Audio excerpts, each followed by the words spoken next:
예수님이 누구인가라고 하는 것을 질문하면서 시작을 하고 있습니다.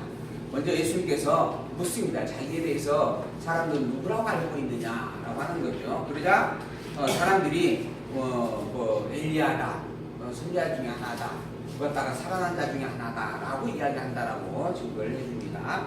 그래서 다시 한번 묻죠. 너희는 나를 누구라고 하느냐? 그 중에 이제 베드로가 나타나서 이야기를 합니다. 주는 그리스도시다. 이야기를 하는 것이죠. 오늘 이 본문에 있는 말씀은 다시 한번 예수님이 누구인가라고 하는 것을 명확하게 증거해 주고 있는 그런 내용입니다. 주변에 있는 많은 사람들이 예수에 대하여서 예수님이 누구다라고 하는 것에 대하여서 각각의 생각들을 가지고 있는 그러한 모습을 보여주죠.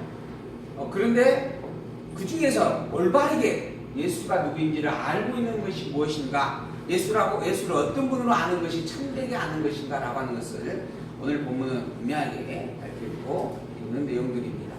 이 본문을 우리가 살펴볼 때 이 본문에서 말하고 있는 주는 하나님의 아들 그리스도이십니다라고 하는 이 고백에 대하여서 이 말이 과연 참인가, 아니면 사람들이 엘리야다, 또는 죽은 자 중에서 살아난 자 중에 하나다, 또는 선지자 중에 하나다라고 하는 그것이 옳은 것인가 라고 하는 것에 대하여서 우리는 그 답을 분명히 확인을 해 가게 됩니다. 또한 그 답을 분명히 찾아내야만 합니다.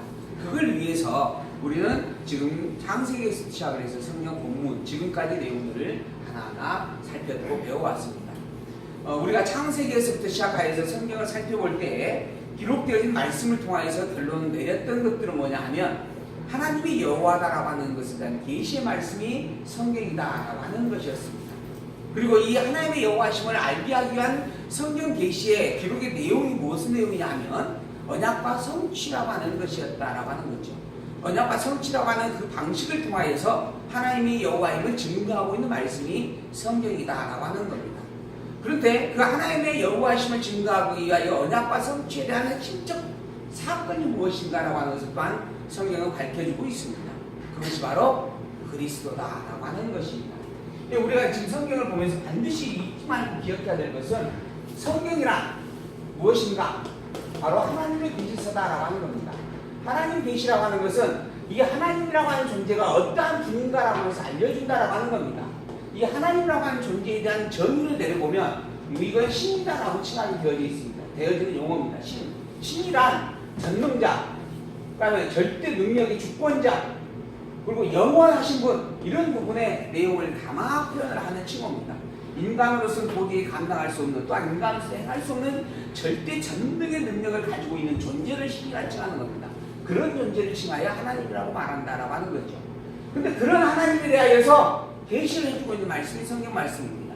더불어 한 가지 더 나아가서 이런 전능자의 주권자의 영원 불변의 진리 되신 그 신을 향하여서 우리가 하나님이라 칭하면서 믿고 살게 되어진 살아가는 것인데, 그 신이라고 칭함받는 존재가 인간에 의해서 너무 다양하게 있다라고 하는 겁니다. 그래서 수많은 우상신이 존재하고 있는 상황에서 하나님 당신이 진정으로 참된 전능자의 주권자의 영원자임을 증거해주는 증거의 내용을 통하여 결론내는 게 뭔가, 그런 능력자인 참 하나님은 바로 여호와다라고 하는 것입니다. 오직 여호와라고 하는 이 이름을 가진 이 하나님만이 진정으로 참된 전능자요, 절대 주권자요, 영원한 진리라 칭함받을 수 있는 존재다. 그래서 모든 만물들, 이 하나님으로부터 만들어진 모든 만물들은 마땅히 여호와인 그 하나님을 진정한 하나님으로, 유일의 참신으로 인정하고 경배하는 것이 마땅하다라고 이야기를 해주고 있는 겁니다. 그래서 잠언서를 통해서 이야기를 하죠. 여호와를 아는 것이 지혜요, 거룩하신 자를 경외하는 것이 명철이다라고 하는 겁니다. 여호와를 아는 것, 즉 여호와라고 하는 이름을 가진 그분을 하나님으로 인정하고 그분만이 하나님이라고 확신하며 고백하는 신앙의 그 찬양만이 진정한 참된 믿음의 고백이다라고 이야기를 하는 겁니다. 이처럼 성경은 하나님에 대해서 하나님이 누구인가, 그 어떤 존재가 진정한 참 하나님인가라고 하는 것을 밝혀주는 말씀입니다. 그걸 증거하는 증거의 방식이에요. 방식. 이 방식이 바로 언약과 성취라고 하는 것입니다.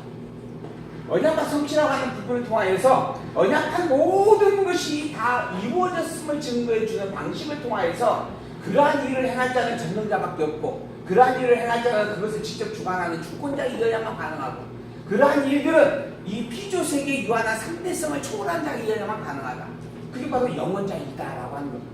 그래서 언약하고 언약한 그 모든 것을 다 이루는 그 섭리의 내용을 통하여 진정으로 그것을 이루신 전능자의 절대 주권자인 하나님이 누구인가라고 하는 것을 알려주고 있는데, 그 하나님이 바로 여호와임을 더불어 선포를 하고 있다라고 하는 겁니다. 그래서 여호와라고 하는 이름의 뜻이 뭐냐 하면 언약을 선포하시고 언약한 그것을 그대로 이루신다라고 하는 뜻이 담겨져 있어요. 본질적으로 사전적인 용어는 스스로 계시는 자존자다. 즉 유일하게 영원한 존재이다. 그리고 그분이 모든 마음을 창조하신 전능자의 주권자이시다. 그분의 이름이 바로 여호와다라고 이야기를 하고 있죠. 그리고 그 여호와를 알게 하는 분명한 증거로서 언약을 선포했고, 선포한 대로 그 언약을 다 이루어 주셨다라고 하는 것을 하나하나 역사적 사실로 기록하여서, 역사적 사실로 증거해 주시고, 그걸 기록하여서 성경이다라고 하는 것으로 묶어서 우리에게 주셨다라고 하는 겁니다. 그래서 하나님 계시라는 방식이 언약과 언약의 성취의 사건들이다. 성취의 방식이다. 이 언약과 성취의 섭리로서의 핵심적인 내용이 뭔가? 이 핵심이에요. 핵심 섭리가 무엇인가? 바로 그리스도다라고 하는 겁니다. 그리스도. 하나님 당신께서 당신이 여호와임을 알게 하는 최고의 표적으로 이 땅에 보내겠다라고 하는 그 약속된 이가 누구냐면 그리스도이고, 그러니까 실제로 약속대로 그리스도를 이 땅에 보내셨다라고 하는 것을 증거해주고 있는 말씀입니다. 그래서 구약 성경은 오시는 메시아 그리스도에 대한 약속이고, 신약 성경은 그 그리스도가 이 땅에 오셨는데 그분이 누구다? 그분이 예수님이다 라고 하는 것을 증거했던 사건들을 기록해주고 있는 기록의 내용들입니다. 그래서 성경의 모든 내용은 그리스도에 대한 언약과 그리스도로 보내시는 예수를 증거해 줌으로 말미암아 하나님이 바로 여호와이며 여호와인 그분만이 하나님이다라고 하는 것을 알게 하시는 사건이다. 이걸 증거해 주기 위하여서 구약 성경은 섭리를 통하여서 역사하셨고, 찬양을 통하여서 역사했고, 예언을 통하여서 역사했고, 그러한 것들을 기록해주고 있다라고 말하는 겁니다. 섭리를 통한 내용으로서 하나님이 여호와임을 증거하고, 또한 찬양을 통한 내용으로서 하나님의 여호와심을 증거하고, 예언을 통한 내용을 통하여서 또한 하나님의 여호와심을 증거하고, 그 모든 증거의 핵심적인 내용이 바로 그리스도이고, 그 그리스도를 또한 분명하게 이 땅에 보내셨고, 보내신 그리스도를 확증해 줌으로 말미암아 다시 한번 하나님의 여호와다라고 하는 것을 증거해내는 하나님 계시의 말씀이 성경이다라고 하는 겁니다. 그래서 오실 그리스도와 오신 그리스도라고 하는 이 명백한 핵심적 주제를 가지고 그 증거로 언약과 성취의 사건을 이루셨고, 그로 말미암아 하나님을 계시하고 있다. 이게 바로 성경이다. 우리가 가지고 있는 성경의 말씀이다. 그 말씀 가운데 있어서 우리는 지금 현재 과연 예수님이 정말 그리스도가 분명한가라고 하는 것을 지금 확인을 해가고 있습니다. 예수님이 그리스도가 틀림없다라고 하는 것을 무엇으로 증거하고 있는가? 첫 번째는 예수님 자신을 통하여서 직접 증거를 해줍니다. 하나님께서 예수님을 보내셨어요. 그 보내신 예수님이 하나님의 능력을 보여줍니다. 내가 가지고 있는 이 능력은 하나님이, 너희들이 믿고 의지하고 있는 하나님만이 가지고 있는 능력이다. 그래서 그것을 알지 못한 자들이 속죄주로서의 말씀을 선포하니까 뭐라 그래요? 참나하도다 그러죠. 참나하도다. 신성을 모독하도다 라고 이야기합니다. 그것은 오직 하나님만이 가지고 있는 능력이고 권세인데 어찌 이 사람이 자기가 하나님이라고 말할 수 있느냐라고 이야기를 했던 겁니다. 그런데 바꾸어 말하면 하나님만이 가지고 있는 능력을 예수님이 직접 보이고 있다라고 하는 거예요. 바로 예수님을 하나님으로 인정할 수밖에 없는 일들이었다라고 하는 겁니다. 근데 그걸 인정하기 싫으니까, 그러니까는 참남하다라고 그들은 예수님을 오히려 비판을 했던 것이죠. 그러나 실제로 그분께서 행하신 일들은 인간으로서는 도저히 있을 수 없는, 행할 수 없는 일들이었습니다. 안진뱅이를 일으키는 일들, 눈먼 자를 눈뜨게 하는 일들, 문득병자를 깨끗하게 하는 일들, 이런 모든 일들이 하나님만이 하실 수 있는 일들이었습니다. 그래서 그것을 본 자들은 과연 그 권능이 어디서 왔는고, 그게 하나님의 권능이 아닌가, 정말 놀라운 하나님께서 보내는 가장 큰 자구나라고 찬양을 하게 되어지는 거죠. 그러나 그걸 부정하고 싶은 자들은 눈으로 보면서도 그걸 부정을 합니다. 예수는 하나님이라고 인정할 수가 없다, 인정하기 싫다라고 하는 것이죠. 그래서 예수께서 하시는 말씀 중에 하나가 뭐냐면, 너희들이 나를 보고서도 믿지 못하겠느냐? 그렇다고 한다면 내가 행한 행위를 가지고, 행한 것을 가지고 믿어라 라고 이야기합니다. 그게 성경에 기록이 되어 있는 말씀입니다. 정말 너희들이 나를 정말 눈으로 보여지는 나를 바라보면서 인간이다라고 그렇게 치부한다라고 한다면 어쩔 수 없다. 그러나 내가 행한 이 일들을 통해서는 하나님이라고 인정할 수밖에 없지 않느냐라고 말씀을 하시는 겁니다.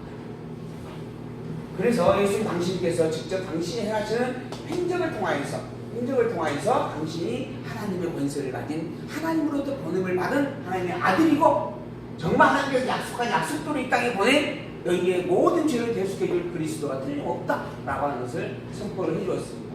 그 증거로서 4개의 복음서가 기록이 되어졌습니다. 마태복음, 마가복음, 누가복음, 요한복음이고, 이 마태복음은 예수님께서 가지고 있는 직임을 통하여서 이 직임이 구약의 역사 승리 속에서 증거되어졌던 하나님을 증거하는 사건의 맥락 속에서 이루어졌다라고 하는 것을 확인함으로 예수님이 그리스도요 하나님의 아들임을 이야기를 했습니다. 그리고 난 다음에 그런 예수 그리스도가 어떤 신분을 가진 분인가라고 하는 것을 처음 본질적으로 선포해 주는 게 마가복음이죠. 원래 그분은 하나님의 아들이셨다. 그 하나님의 아들이 하나님께서 이 땅에 보내겠다라고 약속하였기 때문에 약속한 대로 이 땅에 보냈고, 그래서 이 땅에 오신 분이다.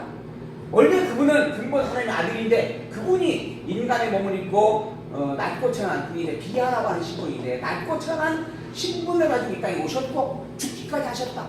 그런데 더불어서 그분이 또 승귀의 신분을 회복하였다라고 하는 거죠. 승귀의 신분을 보여주셨다. 그렇게 인간의 멸시와 천대와 핍박을 당하였던 그분이, 그래서 정말 무력하고 힘없는 것처럼 끌려가서 십자가에 못 박혀 죽기까지 하셨던 그분인데, 그런데 그분이 그것으로 끝내지 아니하고 사망의 권세를 깨뜨려 승리하셨고 무덤에서 부활하셨다. 그리고 하나님 보좌 우편에 올라가 하나님과 함께 앉아 계신다라고 하는 겁니다. 왜 그러는가? 그분이 바로 그리스도로 이 땅에 보냄을 받은 하나님의 아들이기 때문에 그러는 것이다. 그래서 그리스도로서 우리의 모든 죄를 대속하기 위해서 낮아지신 것이고, 또한 더불어서 하나님의 권세를 가진 자로서 그것을 더 분명히 확인시켜 주는 것이다. 이 비어와 승리의 신분을 통하여서 그분은 본래 하나님이여 하나님의 아들임이 너무 명백하지 않느냐라고 확인을 해주었던 겁니다. 그래서 신분을 통한 증거였다라고 하는 겁니다. 이 모든 것들을 또한 표적이라고 하는 사건을 통해서 아주 집중적으로 증거했다라고 하는 게 마가복음 특징이라고 우리가 살펴봤습니다. 그리고 지금 현재 우리는 누가복음을 보고 있습니다. 이 모든 일들이 사람이 지어낸 게 아니라 이 모든 일들이 실제 역사 속에 있었던 사실이다라고 하는 겁니다. 이걸 지금 누가는 기록을 하고 있습니다. 이러한 일들은 정말 하나님만이 하실 수밖에 없는 일인데, 이러한 하나님이 어떻게 인간 세상에 나타날 수 있느냐? 이건 정말 있을 수 없는 일이고, 이거는 정말 환상이거나 꿈이거나 누가 가짜로 꾸며낸 소설일 것이다 라고 주장을 할 수밖에 없다라고 하는 거죠. 그래서 그게 아니다. 이 모든 사건들은 실제 있었던 일들이다. 예수님이 이 땅에 태어나는 것도 분명한 사실이고, 또 예수님이 태어나기 이전에 예수님이 태어날 것을 미리 보여주기 위하여 세례요한이 잉태되어졌고 세례요한이 출생되어졌다라고 하는 것도 확인을 해주는 겁니다. 그리고 그 뒤에 이어서 예수님께서 오신 것이 확인이 되어지고 드러나진 것이고, 더불어서 그 예수님께서 행하였던 모든 구체적인 행적들을, 그 행적들을 직접 본 자들이 누구누구인지를 밝혀주고 있는 게 누가복음입니다. 그래서 누가복음은 사건을 통한, 즉 섭리를 통한 증거다라고 이야기할 수 있죠. 섭리, 사역을 통한 증거다라고 이야기할 수 있습니다. 직임, 신분, 사역, 예수님께서 행하신 구체적인 일들, 그 일들이 실제 역사 속에서 있었던 일이고, 그것을 본 자, 그것을 직접 만진 자, 그것을 직접 들은 자들이 무수히 많다. 그래서 이 모든 이야기를 그렇게 보고 직접 들은 자들이 많은 기록으로 남겨놓았는데, 나도 더불어 이것을 기록으로 남긴다라고 이야기를 하면서 누가복음은 시작이 되어지고 있는 거죠. 이렇게 예수님께서 행하였던 일들을 구체적으로 확인시켜주면서 이게 꾸며낸 이야기가 아니고 역사적 사실이다라고 하는 것을 확인해주고 있는 말씀입니다. 그리고 난 다음에 마지막 결론이죠. 이 모든 것들을 통하여서 증거하고자 했던 예수님은 정말 그리스도가 틀림없다라고 하는 말의 마지막 결론이 요한복음입니다. 그는 근본 하나님이셨다. 그는 창조 전부터 하나님과 함께 계셨으며, 또 창조할 때에도 하나님과 더불어 함께 창조 사역을 하신 분이다. 이 세상으로 말미암아 존재한, 우리들이 말하는 이 세상에 태어났다가 살다가 죽는 인간이 아니고, 원래 그분은 이 세상을 초월한, 피조 세계를 초월한 영원 세계에 계시는 분이었다. 근데 영원하신 하나님은 오직 유일한 그분뿐이에요. 그리고 예수님 또한 영원하신 하나님으로서 유일한 그 여호와 되신 하나님과 함께 동질성을 가지고 있는 분이다 라고 하는 것을 분명히 밝혀주는 말씀이 요한복음 내용들입니다.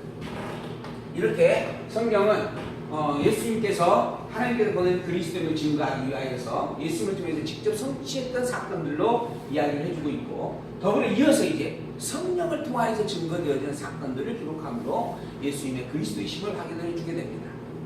예수님께서 이 땅에 오셨어요.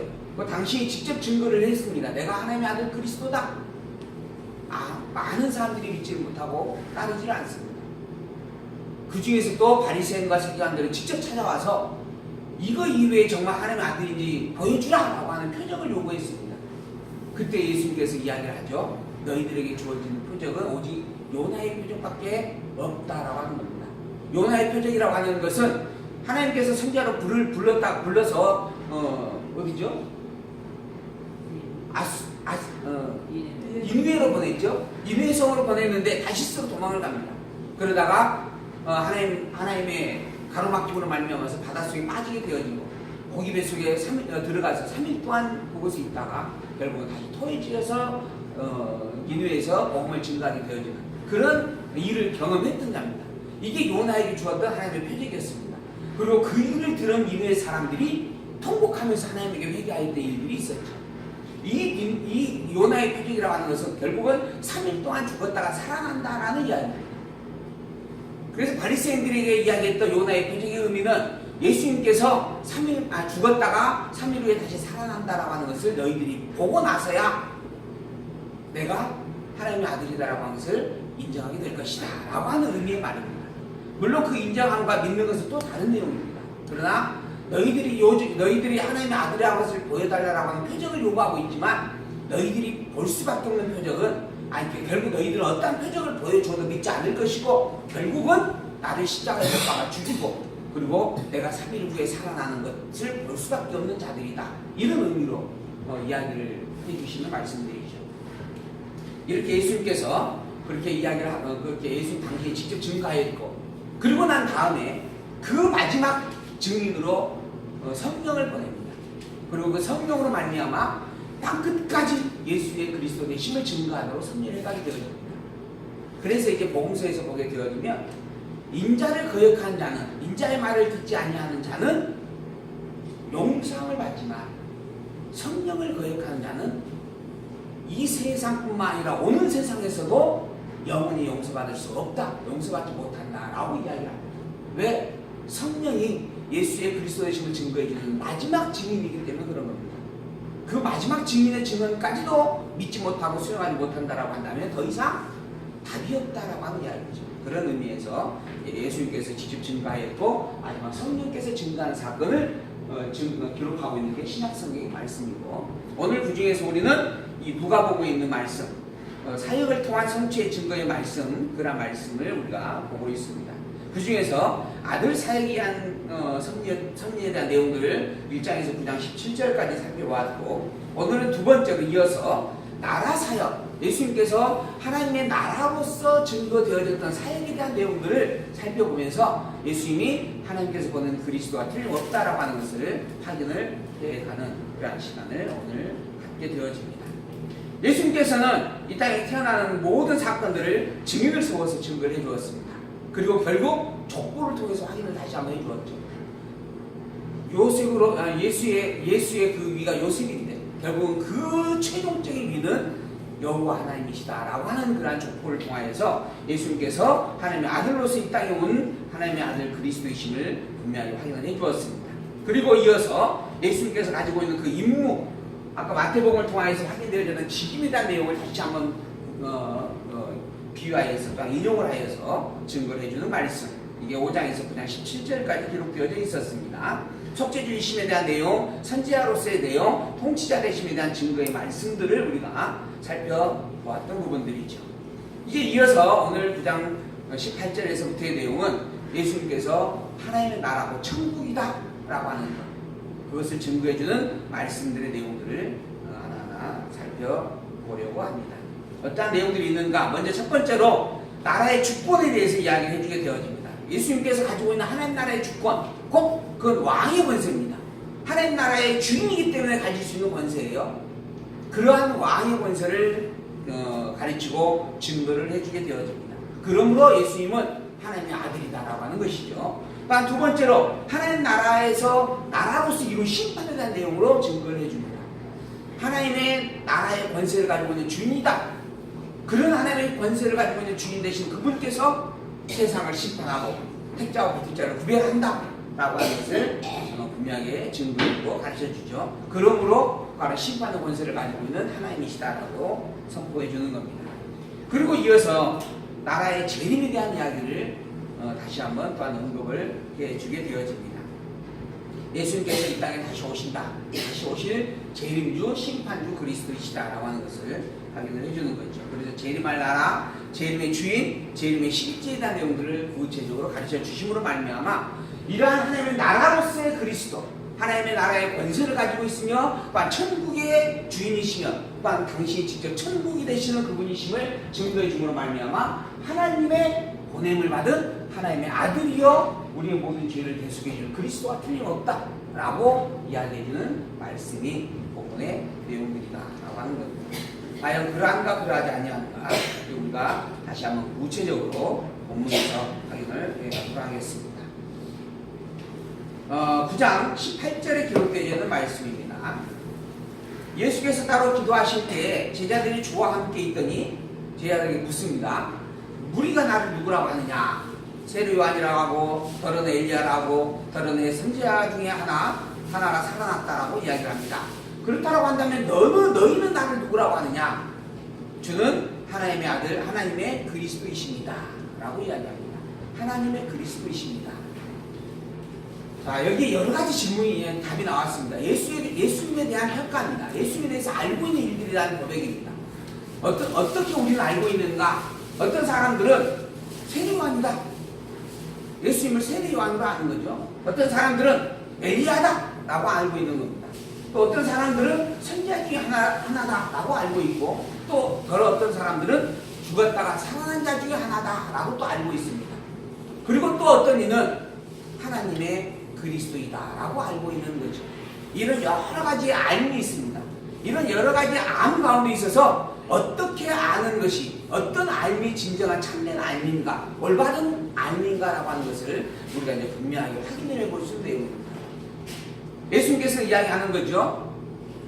하나님의 그리스도이십니다라고 하는 베드로 너의 말이 옳다라고 하는 겁니다. 세례 요한이라고 하는 것도 잘못된 것이고 엘리야라고 하는 것도 잘못된 것이고 선지자 중에 하나라고 아는 것도 잘못된 것이고 또한 죽은 자 중에 살아난 자로 아는 것도 잘못된 것이다. 정말 하나님께서 보내신 하나님의 아들 그리스도 아는 그것이 참된 것이다 라고 말을 하는 것이죠. 그리고 난 다음에 이 말을 아무에게도 이르지 말라라고 명하시고 가라사대 인자가 많은 고난을 받고 장로들과 대제사장들과 서기관들에게 버림받아서 죽임을 당하고 제3일에 살아나야 할 것에 대해서 말씀을 해주게 되어집니다. 하나님께서 보내신 그리스도, 하나님의 그리스도가 할 일이 무엇인가라고 하는 거예요. 그리고 하나님의 그리스도라고 아는 것이 왜 옳은 것인가라고 하는 것, 왜 그게 정답인가라고 하는 것을 밝혀주는 말씀입니다. 그분께서 이 땅에 오셔서 많은 고난을 당하게 될 것이고 그리고 버려지게 되어질 것이고 죽음을 당하게 되어질 것이고 3일 만에 다시 살아나게 된다라고 하는 겁니다. 곧 그리스도로서 이 땅에 오셨고 그리스도의 일을 이루신다라고 하는 거예요. 그게 맞다라고 하는 겁니다. 그래서 베드로의 고백이 참으로 옳다라고 이야기를 해주고 있는 말씀입니다. 그런데 이 이야기를 하고 나자 마태복음에 보게 되어지면 베드로가 한마디를 더 하죠. 주여 절대 그럴 수 없습니다. 어찌 주가 하나님께서 예수님께서 죽는다라고 하시니까 만약에 그런 일이 있다면 내가 한사코 못하게 막을 것입니다. 그러자 예수님께서 뭐라 그래요? 사탄아 물러가라. 누가복음에는 기록이 안 돼 있어요. 이게 누가복음에서는 하나님의 그리스도입니다라고 하는 이 말의 핵심을 두고 이 말을 강조하기 위해서 기록을 더 하지 않은 것으로 보여집니다. 근데 마태복음에는 그 내용까지 기록이 되어져 있어요. 하나님의 아들로서 알고는 있지만은 주는 하나님의 아들이시여 그리스도입니다라고 베드로가 고백을 했지만은 아직 그의 알미 온전치 못했다라고 하는 것입니다. 그 그리스도가 무슨 뜻인지도 제대로 아직 깨달아 알지를 못하고 있었다라고 하는 겁니다. 당연히 마땅히 그리스도는 이 땅에 와서 인간의 우리의 모든 죄를 다 짊어지고 어린 양으로서 십자가에 끌려가 죽게 되어져 있고, 그리고 다시 부활하고 승천하게 되어질 그런 사역을 행할 그런 분이신데, 그런데 그것까지는 알지 못했었다라고 하는 겁니다. 왜 이렇게 마태복음과 누가복음에 차이가 있는 것인가?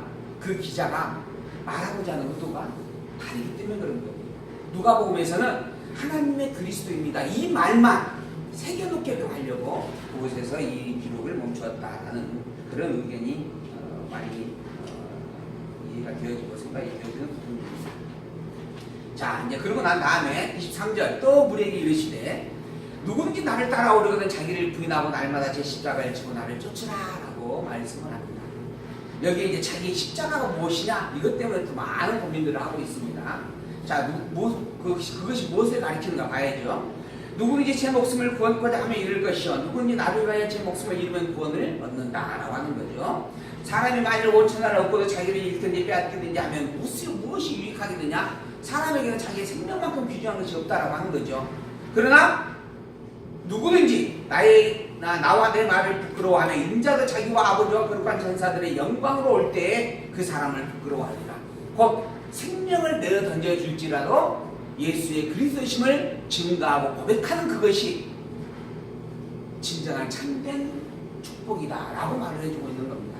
그러니까 나를 따라오려면 자기를 부인하고 날마다 제 십자가를 지다라고 하는 이 십자가는 무엇을 가리키는가? 예수가 그리스도임을 고백하고 예수의 그리스도이심을 증거하면서 핍박을 감당하고, 그럼에도 불구하고 십자가를 놓지 않고 살아가는 삶, 이걸 가리키고 있는 것이다라고 하는 겁니다. 그래서 오직 예수의 그리스도이심을 부인하지 말고 끝까지 지켜내라라고 당부하는 부분의 말씀이다라고 이해를 할 수 있는 부분들입니다. 그리고 이 말씀을 하신 후 8일쯤에 되어서 그 다음에 이제 27절, 내가 참으로 너희에게 이르노니 여기 섰는 사람 중에 죽기 전에 하나님의 나라를 볼 자들도 있다라고 이야기를 했어요. 그러니까는 예수께서 그리스도 되시고 그리고 그리스도로서 십자가에 죽으셨다가 다시 부활하였고 살게 되어질 것이고, 그러므로 하나님의 권세를 가지고 있는 하나님의 아들이 틀림없다라고 하는 것을 눈으로 보게 될 이들이 있다라고 하는 겁니다. 즉 하나님의 권세를 가지고 있는 모습을 볼 것이다 라고 하는 거죠. 그 권세의 모습이 어떠한 모습으로 증거되어지는가? 바로 뒤에 이어보면 8일 후에 있게 되어지는 변화사 사건에 대한 내용입니다. 이 말씀을 하신 후 8일쯤에 되어서 예수께서 베드로와 요한과 야고보를 데리고 기도하러 산에 올라가사 기도할 때 용모가 변하였고 옷이 휘어져 광채가 되어졌다. 광채가 빛나게 되어집니다. 그리고 또 그곳에는 모세와 엘리야가 함께 나타나게 되어지죠. 이 광경을 잠에서 졸다가 잠시 깨어난 베드로가 보게 되어집니다. 그래서 베드로와 그가 함께 앉고 있던 자들이 졸다가 깨어서 예수의 영광과 그 함께 선 두 사람을 보고 이야기하죠. 우리가 이곳이 좋사오니 이곳에 초막 셋을 지니고 아기자기하게 살아가십시다. 이 죽은 모세와 엘리야가 함께하고 있습니다. 그 옷을 입은 자는 광채가 빛났다라고 하는 겁니다. 그 얼굴이 바로 누구였어요? 예수님이었습니다. 그러니까 예수님이 이미 죽은 자들, 그리고 구약의 율법의 대표요 선지자의 대표인 모세와 엘리야와 함께 하는 모습을 보여준 겁니다. 하늘의 왕의 권세의 모습을 보여주었다라고 하는 것이죠. 그래서 아까 너희들이 죽기 전에 나의 왕의 권세를 가지고 있음을 볼 자들이 또 있다라고 하는 이 말은 변화산의 사건을 가리키고 있는 말씀이다라고 이 누가복음에서는 분명하게 우리가 확인해 볼 수 있는 그런 내용들입니다. 이 말할 즈음에 구름이 와서 저희를 덮었어요. 우리가 초막셋을 짓고 삽시다 라고 하는 베드로의 말에 대하여서 그 말을 하고 있을 때 하늘에서 이상한 현상이 나타나는 겁니다. 구름이 와서 저희를 다 덮어버렸어요. 그리고 구름 속으로 그들이 다 들어가게 되어졌는데 저희가 너무 무서웠습니다. 그 무서워 떨고 있는데 구름 속에서 소리가 나서 한마디 하는 거예요. 뭐라 했어요? 이는 나의 아들 곧 택함을 받은 자니 너희는 저희의 말을 들어라 하는 소리였습니다. 이 예수님은 내 아들이다. 누가 말했어요? 하나님이 말씀하고 있는 겁니다. 하나님의 아들이 너무 분명하다라고 하는 거죠. 그리고 너희들은 저의 말을 듣는 게 당연한 일이다라고 당부하고 권면하는 목소리였습니다. 그리고 그 소리가 그침에 오직 예수만 보이게 되어졌죠. 모세와 엘리야가 없어졌다라고 하는 겁니다. 제자들이 잠잠하여서 그 본 것을 무엇이든지 그때에는 아무에게도 이르지 아니하였어요. 마태복음에서는 너희들은 나중에 내가 부활한 이후에까지 이 말은 절대 이 사건에 대해서는 함구하라 이렇게 이야기했어요. 근데 이 본문에서는 제자들이 두려워 떨면서 아예 입을 다물었다 이런 의미로 기록이 되어져 있는 부분입니다. 이렇게 사건에 대한 내용의 기록이 조금씩 다른 부분들이 기록이 되어져 있는 거죠. 그러나 본질적인 내용은 무슨 내용인가? 너무도 놀라운 일이었다라고 하는 겁니다. 감히 누구에게 말을 해도 도저히 믿기지 아니할 만큼의 그러한 일들이었다라고 하는 거예요. 예수님께서 하나님의 권세를 가지고 있는 모습을 보여준 이 사건이 너무도 놀라웠다라고 하는 겁니다. 정말 예수님은 하나님의 아들이 틀림없었다라고 하는 이야기의 내용이죠. 자, 그리고 나서 이어서 37절 귀신을 쫓아서 주인 되심을 증거하고 받을 권한을 다시 또 가르쳐주고 예고해 주시는 말씀이 기록이 되어집니다. 이튿날 산에서 내려오셨어요. 큰 무리가 맞이합니다. 근데 무리 중에 한 사람이 소리 질러서 선생님 청컨대 내 아들을 돌아봐 주옵소서. 내 아들 외아들인데 귀신이 들려있고 제자들에게 와서 고쳐달라 했더니 제자들은 못 고쳤습니다 라고 이야기를 합니다. 여기에 또 하나의 내용의 특징, 제자들은 못 고쳤다라고 하는 겁니다. 이 제자들은 누구인가? 예수님께서 이미 사도의 권세를 주고 또한 병을 고치는 능력을 주고 파송하여서 보낸 자들입니다. 근데 그러한 자들이 이 병을 못 고치는 겁니다. 왜 못 고치는가? 그게 사도의 권세이기 때문에 그런 겁니다. 예수님은 한마디로 이 귀신을 쫓아내고 병을 고쳐주게 되어지죠. 이게 그리스도의 권세입니다.